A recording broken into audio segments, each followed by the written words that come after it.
I never thought my own family could turn against me like this.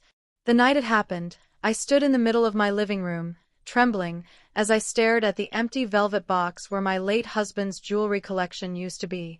These were not just pieces of gold and diamonds, each one held decades of memories. My wedding ring, the pearl necklace my husband gave me on our 40th anniversary, and the brooch that belonged to my mother. Gone. Every single piece. And there, on my mahogany desk, sat a stack of documents with my signature on them. Only, it wasn't my signature. I know my own handwriting.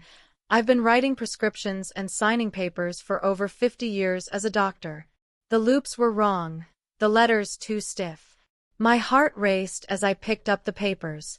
According to these forged documents, I had given the jewelry to my daughter-in-law, Rachel, as a gift. I felt the room spin. How could they do this to me?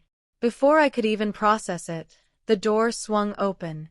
My son, David, walked in with Rachel right behind him. Their faces were pale, their eyes darting away from mine. "Mom, we thought it would be easier this way," David stammered. "Easier?" I whispered, my voice trembling. Rachel stepped forward, her manicured hands clutching the fake papers. "You signed these. You agreed to transfer everything to me. Maybe you just don't remember." Her tone was cold, almost mocking. I felt my knees buckle. The betrayal was like a knife in my chest. "I would never sign these," I said firmly. "You forged my signature. You stole from me." Rachel smirked. "Prove it." That smirk burned into my memory. I knew right then I wasn't dealing with just a misunderstanding. This was calculated. They had planned this. I was 85 years old, a retired doctor, a widow who spent most of her days tending to her small garden in our quiet neighborhood in Oregon.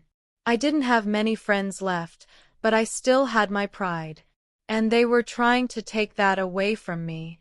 That night, I sat alone, staring at the forged documents, tears streaming down my face. The people I had trusted the most were ready to strip me of everything I had worked for. But something inside me snapped. I wasn't going to let them win. Not this time. I reached for my phone and dialed a number I hadn't called in years, the number of an old family lawyer, Mr. Harris. My hands trembled as I explained everything. He listened quietly and finally said, "Sarah, bring me everything. Don't confront them again. Let me handle this." The next day, I met him in his office. His silver hair and calm demeanor instantly reminded me of the old days. He examined the papers, his eyes narrowing. "This is a clear forgery," he said, "and theft. We'll need to set a trap, Sarah. Are you ready for this?" My heart pounded. "Yes," I whispered. Little did I know, the trap he was about to set would not only expose their lies, but destroy the image they had so carefully built.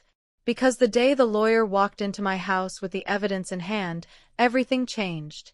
As the sun set that evening, Rachel and David came home to a quiet house. I was sitting calmly in my armchair, the lawyer by my side. He had a briefcase full of something that would make their blood run cold. Rachel's confident smile faded the moment she saw him. "What's going on here?" she asked, her voice shaky. Mr. Harris stood up, placing the briefcase on the table. "I think you both know exactly what's going on," he said, his voice like steel. I sat silently, my eyes locked on them. My heart was pounding so hard I could hear it in my ears. He opened the briefcase slowly. Inside were photos, recordings, and documents, proof of their theft and forgery. Rachel's face turned white. David's mouth hung open. "You've been caught," Mr. Harris said. Rachel took a step back. You can't prove anything." He leaned forward, his voice calm but deadly. "Oh, we can. And tomorrow, the police will have this." The room fell silent. David looked at me with eyes full of panic. And then, Rachel did something I never expected. She lunged for the briefcase. Before I could react, papers flew everywhere and she screamed, "You'll ruin everything!" I gasped as chaos erupted in my living room. But Mr. Harris didn't flinch. He reached into his coat pocket and pulled out something that froze Rachel in her tracks. A small voice recorder. "I think you should listen to this," he said, pressing play. Rachel's voice filled the room. "Once we fake her signature, she can't do anything about it. The old woman won't fight back." David groaned, holding his head in his hands. The evidence was undeniable. I sat there, my heart pounding, my eyes filled with tears, not of sadness, but of victory. Yet, this was only the beginning, because what happened after that night would shock everyone even more. The night after the confrontation felt like the longest night of my life. I barely slept. Every creak of the house made me jump, every shadow seemed to whisper the lies they told about me. I had lived in that home for 40 years, raised my son there, and now it felt like a battlefield.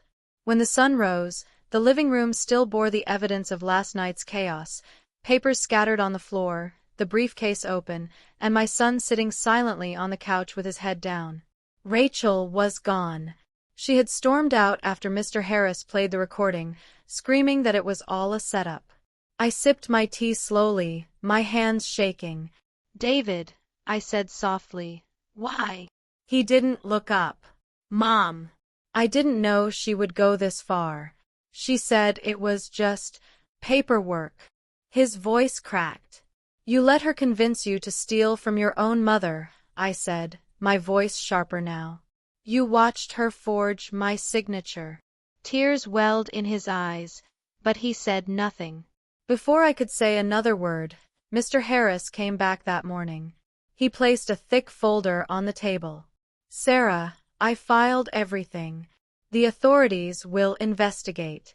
But you need to prepare yourself. They will fight back." I nodded. Deep down, I knew Rachel wouldn't give up so easily. And I was right.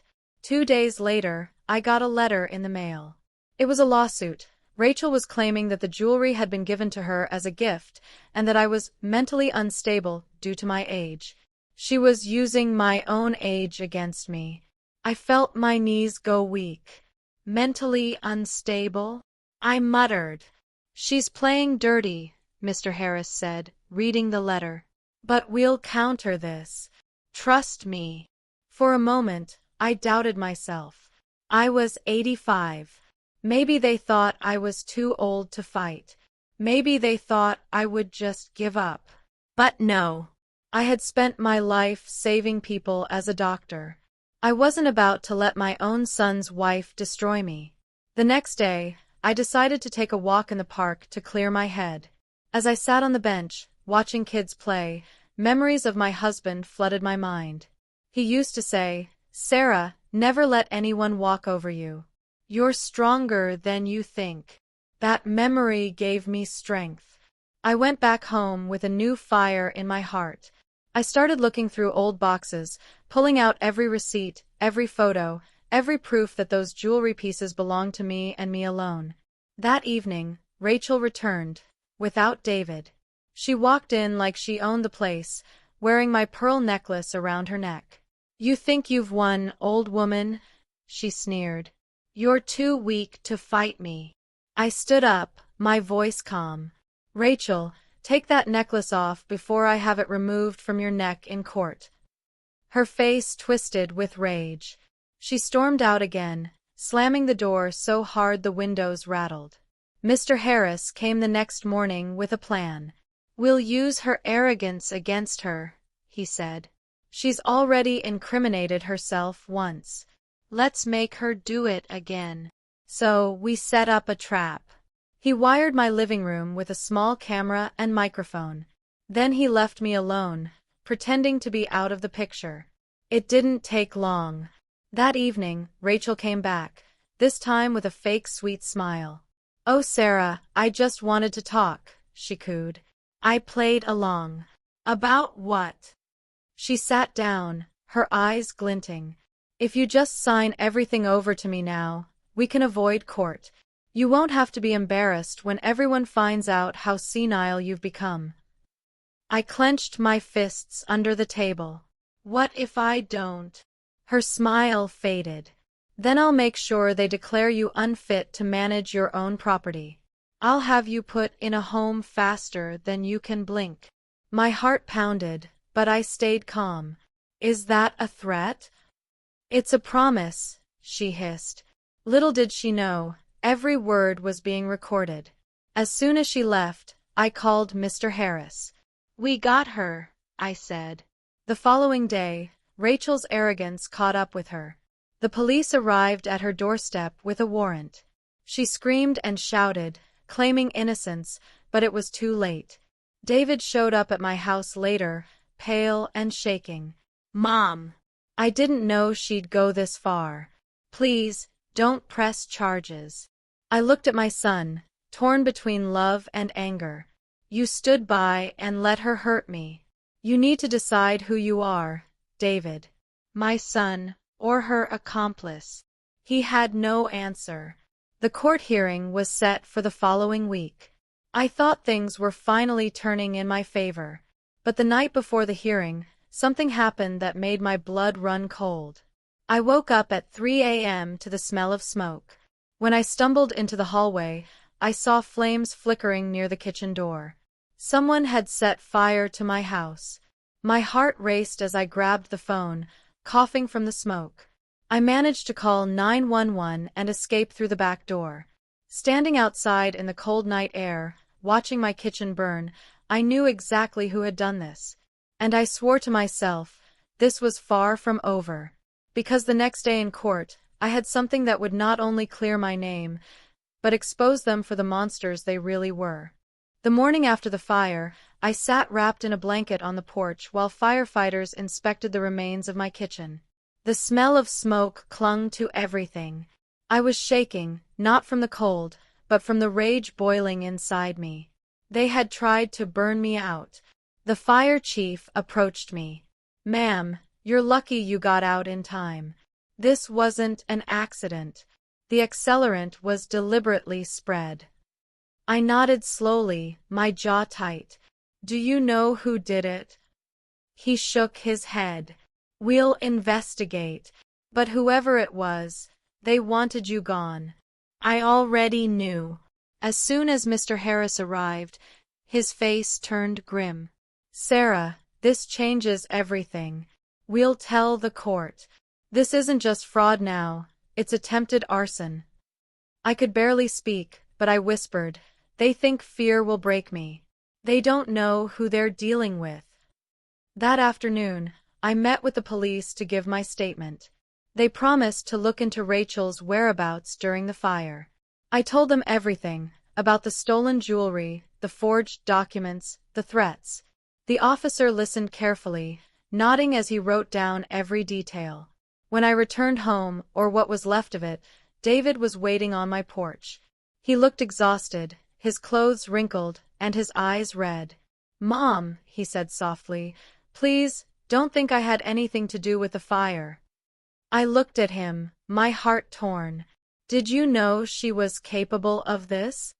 He hesitated. Rachel's been unstable. She's desperate to win. But I never thought she'd go this far. You stood by while she stole from me, David, I said sharply. You let her threaten me. Why should I believe you now? His shoulders slumped. Because I want to make it right. I didn't answer. I simply turned and walked inside. I needed proof, not promises. The next day was the court hearing. The courthouse was buzzing with reporters and spectators, curious about the scandal involving an old widow and her treacherous daughter-in-law. I walked in slowly, dressed in a simple navy suit, my blonde hair tied back neatly. Despite my age, I stood tall. Rachel arrived in a flashy red dress, smirking as if she had already won. She avoided my eyes, but her arrogance filled the room. David followed behind her, looking ashamed. When the judge entered, everyone fell silent. The hearing began. Rachel's lawyer argued that I was forgetful and confused, claiming I had willingly signed the documents and given her the jewelry. She even faked tears, telling the court how much she loved me and only wanted to protect my assets. My blood boiled. Then it was Mr. Harris's turn. He stood, his voice firm and steady. Your Honor, we have evidence that not only disproves her claims but also exposes her criminal actions. He played the first recording, the one where Rachel confessed to forging my signature. Her voice echoed in the courtroom. Once we fake her signature, she can't do anything about it. The old woman won't fight back. Gasps filled the room. Rachel's face turned pale, her lawyer stammering objections that the judge quickly overruled. Next, Mr. Harris presented the video from my living room, showing Rachel threatening me to sign everything over or be put in a home. The judge's eyes narrowed as the footage played. Finally, he handed over the arson investigation report. And as of last night, a fire was deliberately set in Mrs. Sarah's home. Investigators found traces of an accelerant, and the suspect seen near the property matches the defendant's description. Rachel jumped to her feet. This is a lie. You're framing me. Enough, the judge snapped. Sit down.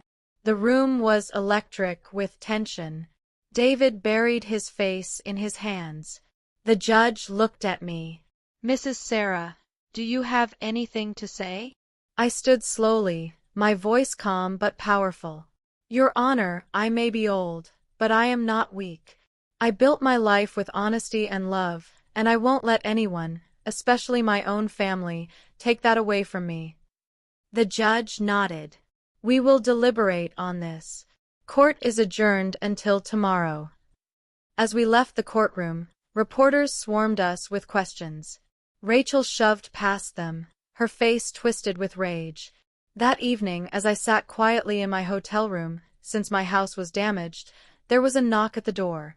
When I opened it, I froze. It was Rachel. Her eyes were wild, and she pushed her way inside. You think you've won? She hissed. This isn't over, Sarah. I'll make you pay for humiliating me. Before I could react, she pulled something shiny from her purse. My heart stopped. It was a small knife. I stumbled back, my breath caught in my throat. And then the door burst open. Mr. Harris and a police officer rushed in. They had been tailing her, suspecting she might try something desperate. Rachel dropped the knife, screaming as the officer pinned her to the ground. You're under arrest for attempted assault and arson, the officer said coldly. I collapsed into a chair, shaking uncontrollably. But as they dragged her away, she turned to me, her eyes full of hatred. You'll regret this, old woman. I stared at her, my voice steady. No, Rachel. You'll regret what you've done. The next morning, the court ruling was final. Rachel was found guilty of fraud, forgery, and attempted arson. She was taken into custody. David stood outside the courthouse, crying, Mom, I'm so sorry. I looked at him, my heart aching. You need to figure out who you are, David. Don't come back until you do. For a moment, I thought it was over. But just when I started to feel safe again, I received an anonymous letter in the mail. Inside, there was only one sentence written in red ink. You may have won this round, but the game isn't over. My hands trembled as I read it. Someone else was involved. And they were coming for me next. The letter in red ink haunted me all night.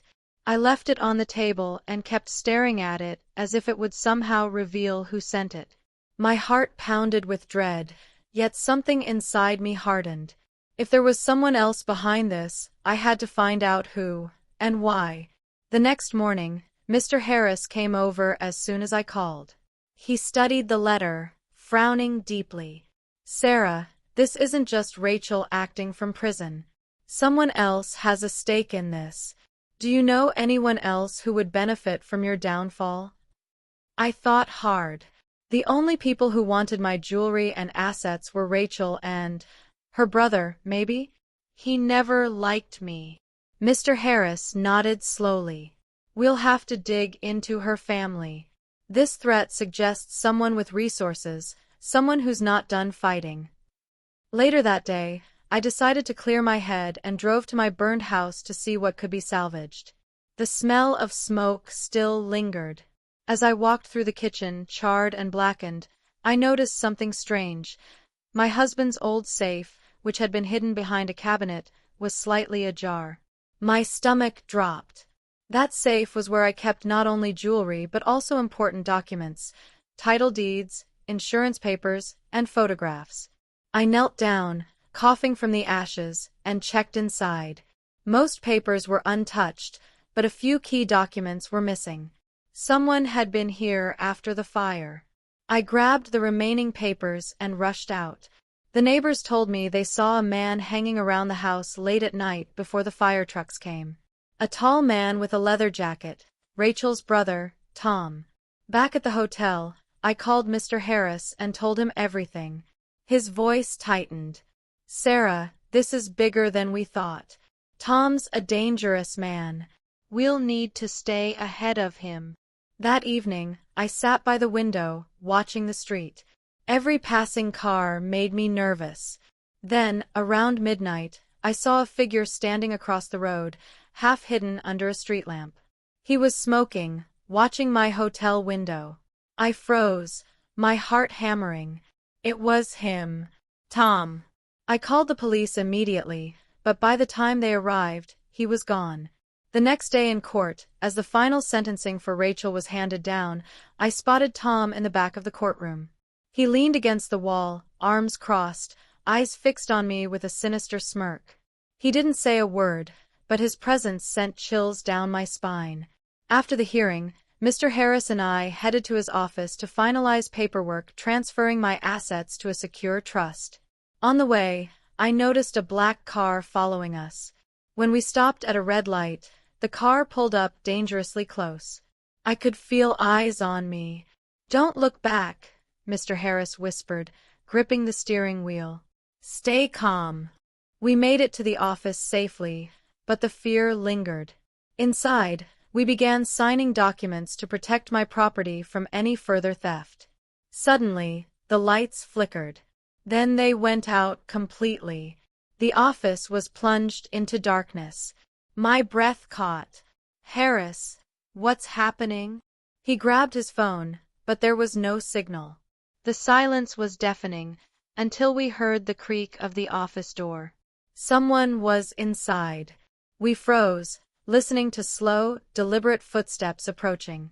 My heart pounded in my chest like a drum. Then, a voice cut through the darkness. Give me the deeds, old lady, and maybe I'll let you live. It was Tom. He had somehow broken into the building. Mr. Harris stepped in front of me, his voice steady. Tom, you're making a big mistake. The police are on their way. Tom laughed lowly. You think I'm scared of the police? Hand it over, or this gets ugly. I clutched my purse where the papers were, my hands trembling. Then, out of nowhere, the emergency lights flickered back on. Tom's face was twisted with rage as he lunged toward me. But before he could reach me, the sound of sirens blared outside. The police burst in, tackling him to the ground. He screamed, kicking and cursing as they dragged him away. This isn't over, Sarah. You'll regret this. I collapsed into a chair, tears streaming down my face. Mr. Harris put a hand on my shoulder. You're safe now. But deep inside, I knew it wasn't over. Tom's threats weren't empty. He wasn't done. And later that night, as I finally drifted off to sleep, my phone buzzed with a message from an unknown number. It read, "The lawyer saved you once. He won't be able to next time." I sat up in bed, my hands shaking. Whoever was behind this wasn't just after my jewelry anymore. They wanted me gone. And they were willing to do whatever it took. I barely slept that night. Every time I closed my eyes, I saw Tom's face and heard his chilling words. By morning, I was exhausted but more determined than ever. I wasn't going to let them scare me into hiding. Over breakfast in the hotel lounge, Mr. Harris joined me. He looked concerned. Sarah, we have to move fast. The threats are escalating, and the police suspect Tom isn't working alone. My voice was low but firm. Then let's find out who else is behind this. We spent the day gathering evidence, reviewing everything we had, letters, recordings, photos. Mr. Harris suggested we install cameras at my temporary residence. If they try anything, we'll catch them red-handed. That evening, while setting up the cameras, my phone buzzed again. Another message. Enjoy your peace, Grandma. It won't last long. My stomach churned. Whoever this was, they were watching me closely. Later, I received a call from the police detective handling the case. Mrs. Sarah, we've interrogated Tom. He refuses to talk, but we found a contact list on his phone. There's a name we think you should know, Alex Grant. Does that ring a bell? The name hit me like a punch. Alex was Rachel's cousin, a man with a shady past who had tried to borrow money from me years ago. I had refused. Apparently, he hadn't forgotten. That night, I sat by the window, reflecting on everything. How did my life turn into this? I thought of my husband, my younger days, and how proud I had been to build something out of nothing. Now, all that was under attack. The next morning, Mr. Harris and I met the detective at the station. He showed us security footage from a gas station near my burned house. There, clear as day, was Alex filling a gas can. That's enough to issue a warrant, the detective said grimly. But before they could move on Alex, something terrifying happened. I was walking to my car after leaving the station when a van screeched to a halt beside me. Two masked men jumped out. My heart stopped. One of them grabbed my arm. "Where are the documents, old lady?" I screamed, struggling with all my strength. Just as they tried to shove me toward the van, a loud voice shouted, "Police! Freeze!" The masked men bolted, disappearing down the alley as sirens wailed in the distance. I was shaking uncontrollably when the officers rushed to my side. "You're safe now, ma'am," one of them said, but I knew better. Safe was the last thing I was. That evening, the detective called. "Sarah, we've learned Alex has been paying people to intimidate you. He's desperate. He thinks you have something valuable hidden."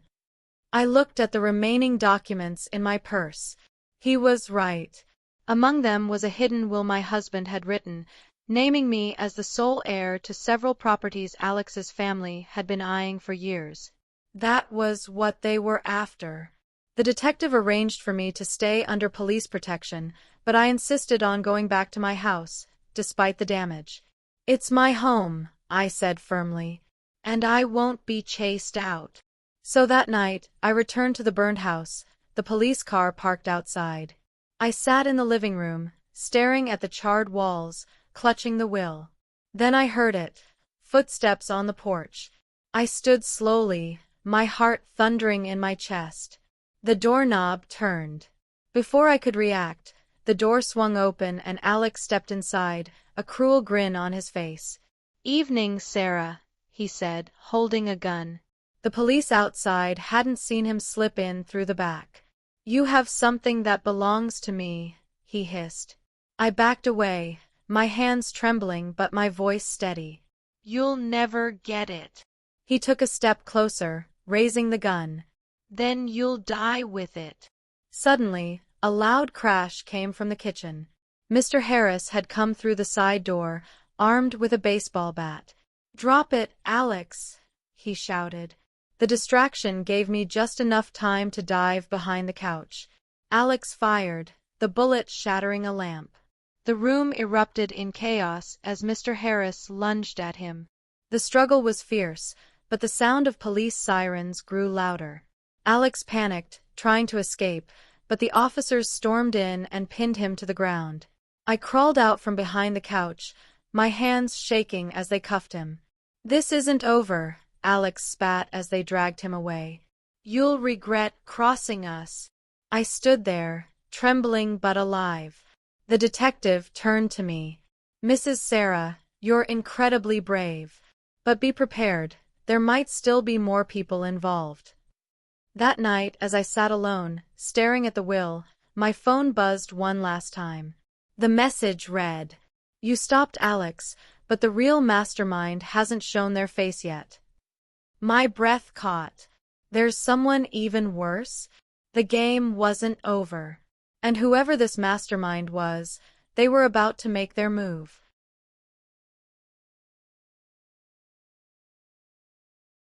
I stared at that message for what felt like an eternity. The real mastermind hasn't shown their face yet. My hands trembled as I set the phone down. Every time I thought the nightmare was ending, it got darker. The next morning, I was still on edge. Police patrols circled my property, but it gave me little comfort. I asked the detective, who could possibly be behind all this? He hesitated. "We believe someone with access to a lot of information and money is orchestrating everything. The threats, the attacks, it's too coordinated." Mr. Harris leaned forward. "Sarah, think. Who else has been circling around your life, pretending to care but really wanting control of your assets?" I thought hard. Then it hit me like a punch to the chest. My own nephew, Mark. He had visited weeks before Rachel's theft, asking subtle questions about my estate. I brushed it off at the time, but now it all made sense. "He's the only one left who would gain everything if I'm out of the picture," I said, my voice shaking. The detective nodded.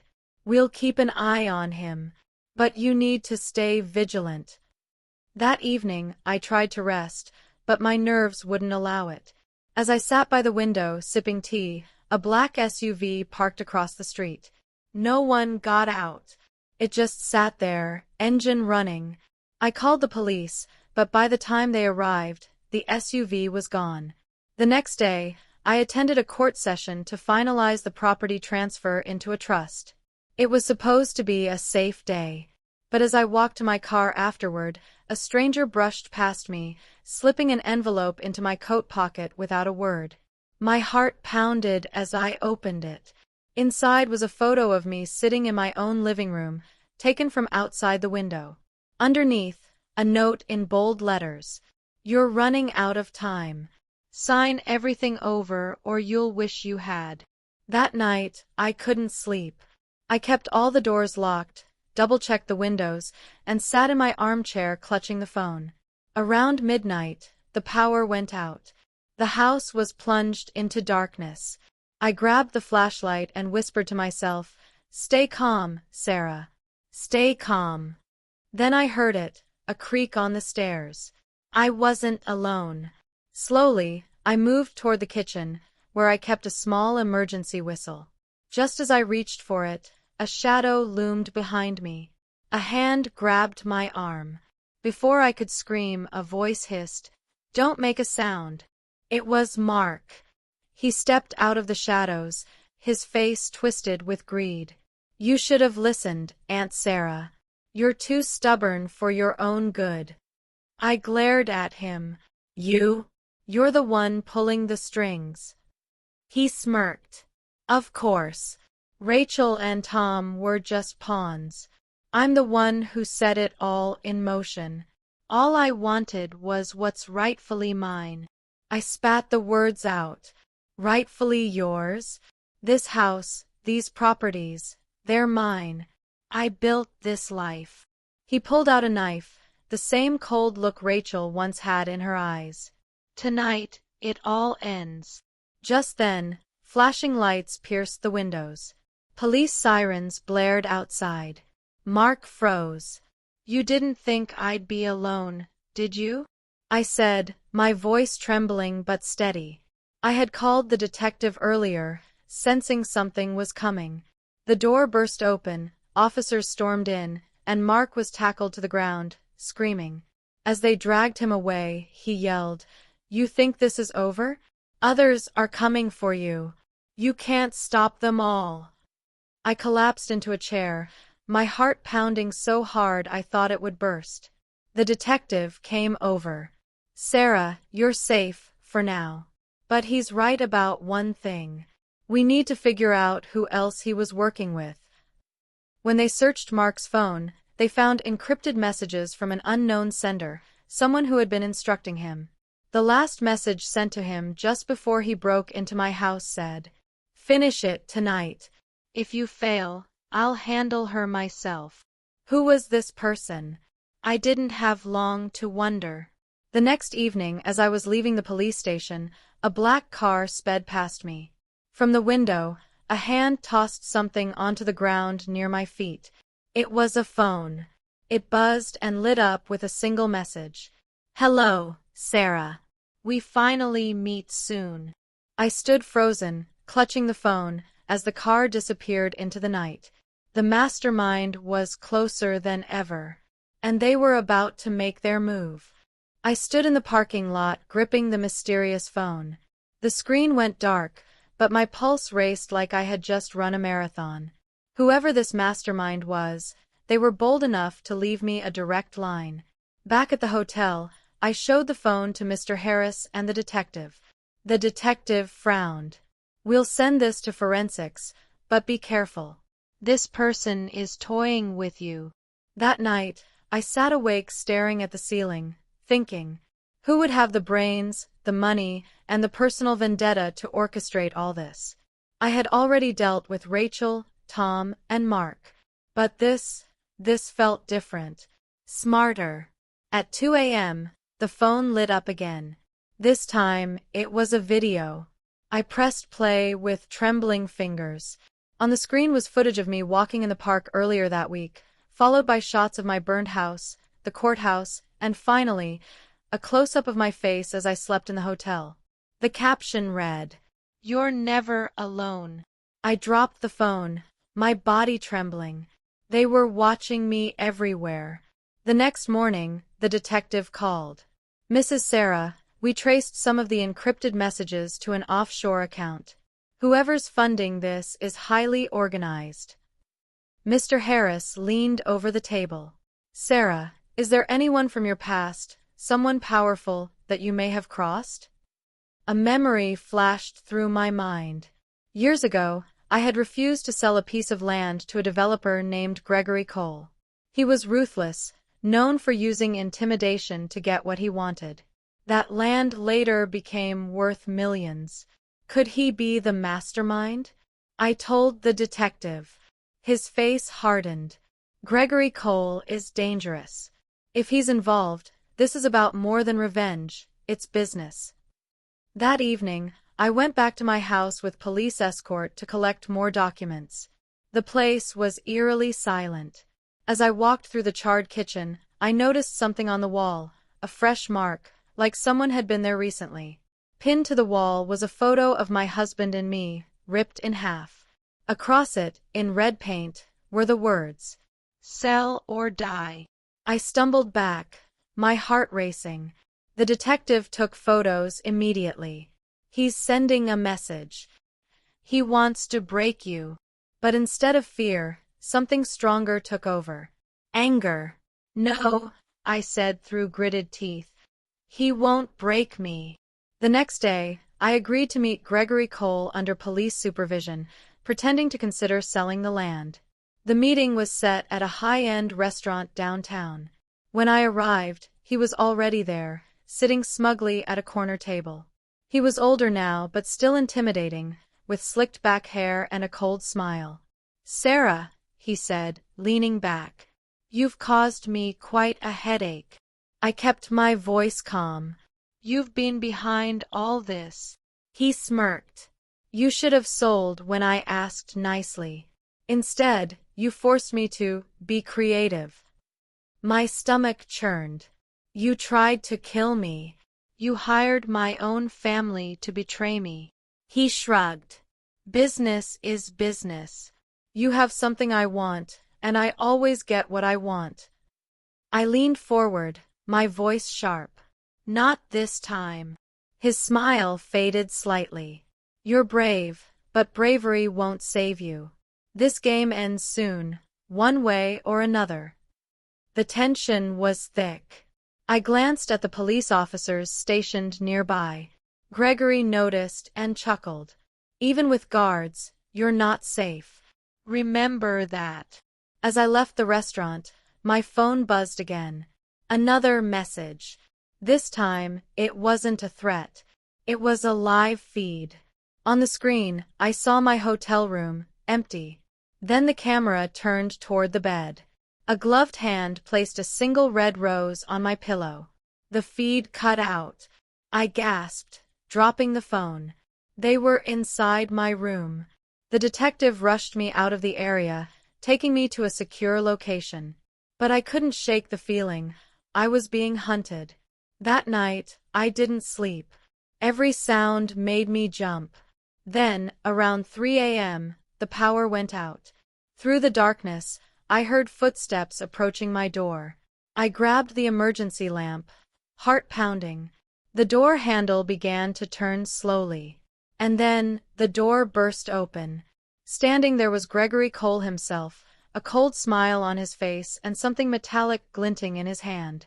"You should have taken my offer," he said softly. I froze, my mind racing. Suddenly, floodlights flooded the room and officers swarmed in, shouting commands. Gregory tried to run, but they tackled him to the ground. The detective stood over him, holding up a recording device. "You're done, Cole. We've got everything." As they dragged him away, he looked back at me, his eyes burning with hatred. "This isn't over, Sarah. Someone else will finish what I started." I sank to the floor, trembling but alive. The nightmare seemed over, yet his final words echoed in my mind. Was there still someone else out there? The answer came the next morning, in a sealed envelope slid under my door. Inside was a single key and a note. "The truth is in the place where it all began. Come alone." I stared at it, my heart pounding. The final stage of this game was about to begin. The key felt heavy in my palm, as if it carried all the weight of the terror I'd endured. I sat on the edge of the bed, staring at the note, the place where it all began. My heart thudded as I whispered to myself, "The old farmhouse. That was where my husband and I first built our life together, decades ago." It was also the property Gregory Cole had wanted most. Could the answer really be there? I showed the key and note to Mr. Harris and the detective. Both were immediately alarmed. "This is a trap," the detective warned. Mr. Harris agreed. "Sarah, you can't go alone." But deep down, I knew I had to face this final threat. "This ends where it started," I said firmly. "I'll go. Just stay close." The next evening, as the sun sank behind the hills, I drove toward the old farmhouse. The air felt thick, heavy with memories. The wooden building stood in the distance, abandoned but still strong against the winds of time. I parked the car and stepped out, clutching the key. The place was eerily quiet. My breath clouded in the cold air as I walked up to the door. My fingers shook as I slid the key into the lock. It clicked open. The smell of dust and old wood greeted me. Inside, the furniture was covered in white sheets, and the silence was suffocating. I took a cautious step forward. The floor creaked beneath my feet. Then I heard it, a faint sound from upstairs. I gripped the railing and climbed the stairs, each step louder than the last. At the top, a door stood ajar. Inside, an old rocking chair moved slightly, as if someone had just left. On the chair sat a small box with my name on it. I approached slowly, my heart pounding. The box was locked, and the key fit perfectly. When I opened it, I gasped. Inside were documents, real estate deeds, photographs, and letters. Letters that proved Gregory Cole had partnered with someone else from the very beginning. And then I saw it, the signature on the agreements. My own brother's name. Tears stung my eyes. He had been dead for years, but these documents revealed he had secretly sold information to Gregory long ago, starting the chain of greed that brought me here. This entire nightmare was built on betrayal that started within my own family. I sank into the chair, clutching the papers, when suddenly a voice whispered from the shadows, "You found it!" I froze. Out of the darkness, a figure stepped forward. Gregory's son, a man I had never seen before but who bore the same cold eyes. "You ruined my father," he said quietly, a gun glinting in his hand. "Now I'll finish what he started." My heart hammered. "You don't have to do this," I said, trying to keep my voice steady. "You don't need to repeat his mistakes." He sneered. "Mistakes? No. This is justice." I backed away slowly, clutching the box to my chest. Suddenly, a voice boomed from downstairs. "Police! Drop the weapon!" The detective and officers rushed in. The man turned, aiming his gun, but before he could fire, they tackled him to the ground. The weapon clattered across the floor. As they handcuffed him, he spat at me. "You'll never be safe, old woman. There will always be someone who wants what you have." I stood trembling, tears streaming down my cheeks. But for the first time in weeks, I felt the storm lifting. The officers secured the farmhouse, taking away the evidence and the man who had tried to kill me. Mr. Harris arrived moments later, rushing to my side. "Sarah, it's over. You're safe." I looked at him, clutching the documents. "No, Harris. It's not just over. This is a new beginning." The next morning, I donated a portion of my estate to a foundation protecting elderly people from exploitation. My story made headlines, inspiring many who had faced similar betrayals. As I stood on my porch, watching the sunrise over the hills, I finally felt peace returning. The enemies were gone, and my strength had carried me through. Still, as the wind whispered through the trees, I remembered every threat, every shadow, every betrayal. And I vowed to myself, they underestimated me once. They'll never do it again. For the first time in a long time, I smiled. Because I had survived. Just as I thought peace had finally returned, life reminded me that evil doesn't rest so easily. A week after the farmhouse incident, while I was enjoying a quiet breakfast, my phone rang. It was the detective.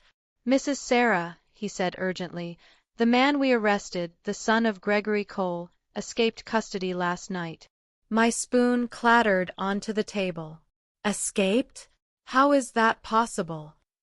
"He had help," the detective said grimly. "Someone powerful pulled strings. We're putting you under immediate protection. Pack your things." By the time officers arrived, my hands were shaking as I stuffed clothes into a bag. The nightmares I thought were over came flooding back. Who else could possibly be helping him? They moved me to a secure safe house, a small cabin in the woods with cameras and guards posted outside. Mr. Harris visited, trying to calm me down. "Sarah, this time we'll make sure he can't touch you. He's desperate, and desperate men make mistakes." That night, I couldn't sleep. Every creak of the cabin made me jump.